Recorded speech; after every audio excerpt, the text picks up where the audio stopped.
You mentioned VGJ.Storm, first TI. Even so, despite not managing to win the event and putting off a high placement, you did reach top eight, and that's a commendable achievement for someone to have done that in their first appearance in that event. And so, in relation to the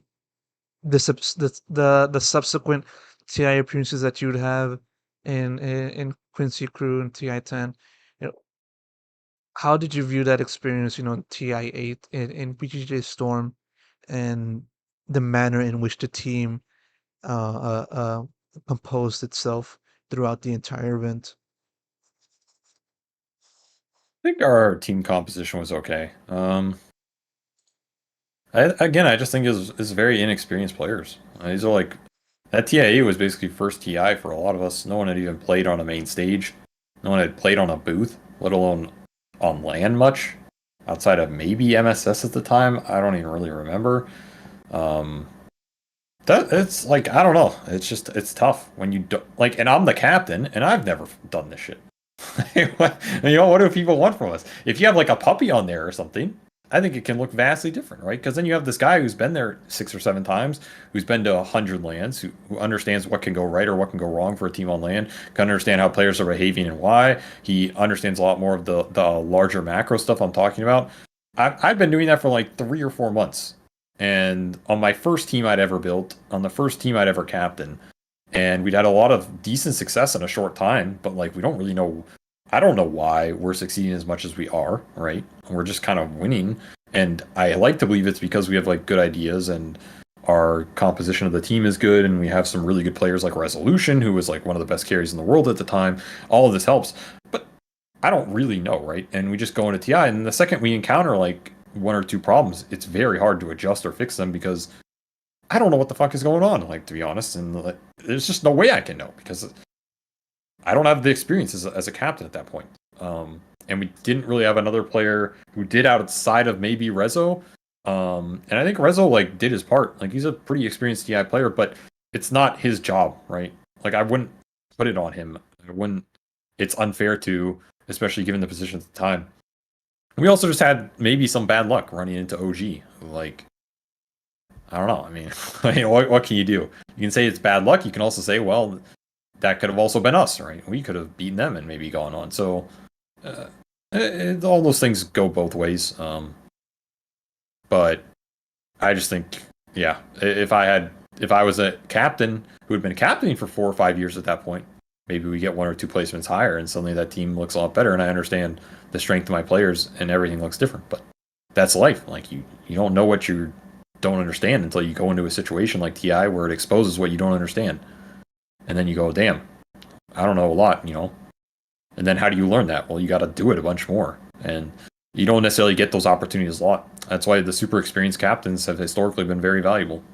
Or players that have like an instinctual understanding of the game. That's the alternative. It's just someone who's extremely innately confident, who instinctually understands the game and is just going to go in that game and make shot calls and then out of game reset the team and do these things. And they're just going to do it. And they're just a natural. And those guys, yeah, they're championship caliber players. I look at people like Seb. I look at people uh, like I think Toronto Tokyo actually has that probably. You look at that guy just goes in games. He makes calls. He makes calls in draft. I don't know. Like the guy just a innate, super cocky, confident shot caller, whatever you want to say. Like you can do that too, right? Or you have these people like Puppy or Kuro that can consistently lead a team pretty deep at TI. There's a reason. They can just fix a lot of stuff very fast, and that is a trait of adaptability that is invaluable at the big tournaments. Sticking in within TI8, in addition to the fact that it was your first foray into that type of event with the bright lights and all of that considered, it's also in the home region in Vancouver and Canada, although you're not Canadian, obviously. But still, it must have uh felt pressure. You must have felt a lot of pressure on top of the issues that the team was undergoing. Going in from playoffs, not going in from group stage up until playoffs. Did you feel it? So that said, did you feel any sort of pressure? When it came to representing the region, or was it just you were too occupied in trying to solve the issues within the team that you didn't really have time for things like that. No, I didn't feel any pressure. I don't think people did. Maybe they did. I can't speak for them. I didn't. Generally, I haven't felt pressure at lands outside of when the team is putting pressure on themselves. That's the only pressure I've felt at LAN. At that tournament, that did exist. There were games in that booth where the team was like starting to turn on each other, and it became very stressful very quickly. And probably is what led to us playing worse and worse as the series went on, which is the opposite of what you want to have happen. Again, you need a strong captain to correct that. Not what I was at the time. And you need like a more level-headed team. Not what we were at the time. And so that really built up very fast in the booth.